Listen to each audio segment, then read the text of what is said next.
ஆந்திர மாநிலத்தை சேர்ந்த ஐயப்ப பக்தர்கள் 15 பேருடன் ஒரு வேன் சாத்தூர் கோவில்பட்டி 4 வழி சாலை வழியாக கன்னியாகுமரிக்கு சென்று கொண்டிருந்தது. அப்போது எதிரே ஆந்திர மாநிலம் நெல்லூர் பகுதியைச் சேர்ந்த கார் சபரிமலை சென்று சாமி தரிசனம் முடித்துவிட்டு கோவில்பட்டியிலிருந்து சாத்தூர் நோக்கி வந்து கொண்டிருந்தது. இந்த நிலையில் சாத்தூர் சாய்பாபா கோவில் அருகே தேசிய நெடுஞ்சாலையில் திடீரென கார் கட்டுப்பாட்டை இழந்து சென்டர் மீடியேட்டர் மீது மோதி உருண்டு எதிரே வந்த வேன் மீது மோதியது.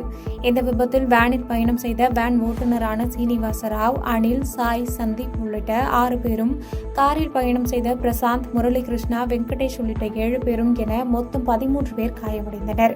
இந்த விபத்து குறித்து தகவல் அறிந்த சாத்தூர் தாலுகா போலீசார் சம்பவ இடத்திற்கு விரைந்து சென்று காயமடைந்தவர்களை மீட்டு சாத்தூர் அரசு மருத்துவமனைக்கு சிகிச்சைக்காக அனுப்பி வைத்தனர்.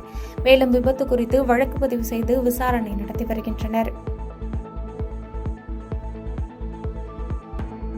பாதகம் செய்பவரை கண்டால் நாம் பயங்கொள்ளலாகாது பாப்பா.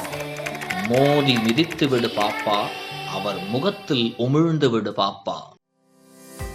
அண்மை செய்திகளை உடனுக்குடன் தெரிந்து கொள்ள இணைந்திருங்கள் இயம்நாடு தொலைக்காட்சியுடன்.